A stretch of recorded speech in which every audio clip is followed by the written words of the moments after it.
নমস্কার বন্ধুরা। তো সবার ফার্স্টে যেটা আমি দেখাতে চাইছি যে এই যে আমার হাতে যেটা দেখতে পাচ্ছ সেটা কি বলো তো? সেটা হচ্ছে কাঁচা হলুদ। দেখতেই পাচ্ছ, বুঝতেই পারছো যেটা কাঁচা হলুদ। কিন্তু এই কাঁচা হলুদটা আমি কী জন্য এনেছি বলো তো? আমি কিন্তু এটা মুখে লাগানোর জন্য নয়, এই কাঁচা হলুদটা প্রতিদিন সকালে এবার খাবো, সেই কারণেই কাঁচা হলুদটা আনা করানো হয়েছে।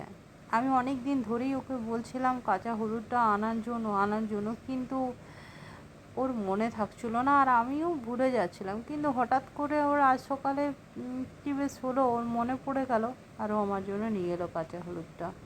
কাঁচা হলুদ খুব উপকারী জানো তো, কিন্তু খেতে খুব বাজে লাগে, এত বাজে স্বাদ। আর ও জামা কাপড়গুলো দিয়েছিল কিছু দাবানোর জন্য, তো এই জামা কাপড়গুলো ও নিয়ে চলে এসেছে আজকে, 2 দিন আগে বলছে দিয়েছিল, আর আজকে করে দিয়েছে ওর। তো চলো দেখি ওকে কেমন লাগছে জামাগুলো পরে। তো কিছুতেই জামাগুলো পরতে চাইছিল না, ওকে ধরে বেঁধে জামাগুলো পরিয়েছি। দেখছো চেয়ারটাতে বসে আছে, উঠে দাঁড়াতে চাইছে না, মানে কী আর বলবো। কিন্তু আমিও তো সেই নাছোড়বান্দা, উঠে দাঁড় করিয়ে ওকে দেখে নিলাম যে কেমন লাগছে। ওকে জোর করে উঠে দাঁড় করিয়ে আমি দেখে নিলাম যে ও বলছে ভিডিওটা বন্ধ করো তবে আমি উঠবো। আমি বলি ঠিক আছে নাও। তো এইবার চলে এসেছি যে হয়তো ভাবছো যে এখন আমি আবার ল্যাপটপটা দেখাচ্ছি। এই তো গরম জল আদা খেয়েছিলাম।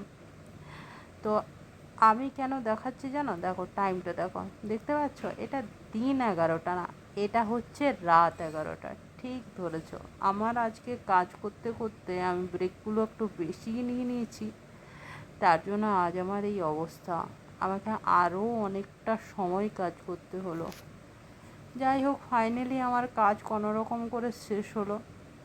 সবারই খাওয়া হয়ে গেছে, কেবল আমি আর মা বাকি ছিলাম। তো এই যে রাত্রে খাবারটা দেখতেই পাচ্ছ, আর এই যে আমার বর্মশায়েরও খাওয়া হয়ে গেছে, ও হাত মুছছে। আর এই যে কি হয়েছে বলো তো, আজকে রাত্রেবেলাতে হয়েছে চিকেন আর রুটি। ঠিক আছে, তো আশা করছি সবারই চিকেনটা খুব পছন্দেরই খাবার, আর চিকেনের সাথে রুটিটাও তো আশা করি অনেকেই খেতে পছন্দ করো। যাই হোক, আর আরেকটা বিষয় কি জানো তো, আমি একটা জিনিস দেখি, আমরা হয়তো ভাবি আমরা হয়তো জীবনে সমস্ত কিছু পাওয়ার পেছনেই দৌড়াই, কিন্তু কোথাও যে আমাদেরকে থামতে হবে সেটা কিন্তু আমরা কখনো শিখিনি, তাই না?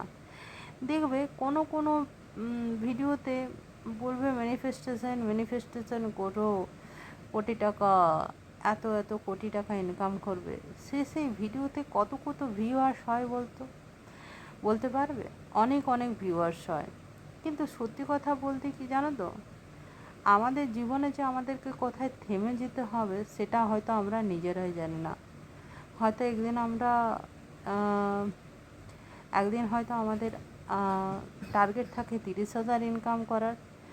একদিন যখন আমরা 30,000 ইনকাম করতে পারি তখন আমাদের টার্গেট থাকে 50,000 ইনকাম করার। কেন জানো? কারণ আমরা যতই ইনকাম করি, যত পরিমাণে ইনকাম করি, ঠিক আছে, আমরা যদি আমাদের লিমিটটা না জানি না, সমস্ত টাকাই কিন্তু কম পড়ে যায়। ঠিক আছে, তোমার কাছে যদি 1 কোটি টাকাও থাকে, আর তোমার যদি অতিরিক্ত পরিমাণে খরচা করো, ঠিক আছে, 1 কোটি টাকাও কিন্তু অল্প। কারণ আমরা হয়তো একটা 500 টাকারও কাপড় পরতে পারি, আমরা একটা 5 লাখ টাকারও কাপড়। জীবনটা কি বলো তো, জীবনটা হয়ে যাবে মরীচিকার মতো। তুমি যত ছুটবে, জীবন কিন্তু তোমাকে তত ছোটাবে। জানো তো, আমরা আসলে ছুটতে ছুটতে আমরা কখনো ক্লান্ত হই না, ঠিক আছে? সেই জন্য কিন্তু আমরা কখনো বুঝতে পারি না যে আমাদেরকে কোথায় থেমে যেতে হবে, আমাদের চাহিদাটাকে কোথায় থেমে যেতে হবে, কোথায় থামিয়ে দিতে হবে, তাই না? হয়তো আমরা সব সময় আমাদের একটা না একটা টার্গেট হতেই থাকে। কিন্তু সেই টার্গেটের কিন্তু কোনো লিমিট থাকে না, কোনো লিমিট থাকে না। আমরা জীবনে হয়তো বাঁচতেই ভুলে যাই। আমরা কখনো চাই যে না, এইটার মধ্যে হচ্ছে না, জিনিসটাকে আরেকটু বাড়াতে হবে, আরেকটু বাড়াতে হবে। কিন্তু জানো তো, অল্পতেও ভালো থাকা যায়, আবার বেশিতেও ভালো থাকা যায় না। ঠিক আছে, সেটা আমাদের মানসিকতার ওপর ডিপেন্ড করছে। কিন্তু একটা কথা কি বলো তো, যত জীবনটাকে তুমি সীমিত করতে পারবে কিন্তু ততই ভালো। তা বলে একবারেই সীমিতর কথা আমি বলছি না, একটা মিডিয়াম পর্যায়ে সীমিতর কথা বলছি। ঠিক আছে, সেটাই আমি বলতে চাইছি যে হয়তো তুমি একটা হাতে ঘড়ি পরেছো, সেই ঘড়িটার দাম কিন্তু 5 লাখ টাকা। আবার একটা হাতে ঘড়ি পরেছো, সেই ঘড়িটার দাম কিন্তু হয়তো 2,000 টাকা বা 1,000 টাকা।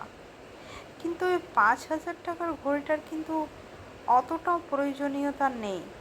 কিন্তু জানো তো, আমরা যখন অতিরিক্ত পরিমাণে ইনকাম করি তখন কিন্তু আমাদের মনে হয় উফ, টাকাটা বোধহয় অনেক কম ইনকাম হচ্ছে।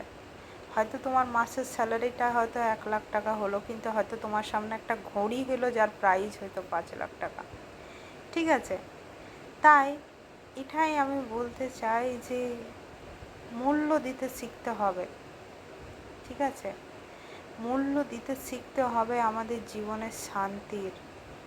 আমরা জীবনে যে শান্তিটা পাই না, আমরা কোনো কিছুর মধ্যে শান্তি খুঁজে পাই না, তৃপ্তি খুঁজে পাই না, তাই না? তো এই জন্যই আমরা জীবনে যাই করি, যতটুকুই করি, তাই আমাদের মনে হয় অনেক কম, অনেক কম, আরও চাই, আরও করতে হবে, আরও করতে হবে। কিন্তু তুমি যতই করো, একটা পর্যায়ে তোমার মনেই হবে যে এটা কিছুই না, এটা কিছুই না। কিন্তু তাই আমাদেরকে থামতে শিখতে হবে, আমাদেরকে জানতে শিখতে হবে। আমরা এখানে সব কিছু পাওয়ার জন্য আসি না, আমরা এখানে বাঁচতে এসেছি, জীবনটাকে উপভোগ করতে এসেছি, প্রতিটা মুহূর্তটাকে। কিন্তু আমরা সেই জিনিসটাকেই ভুলে যাই।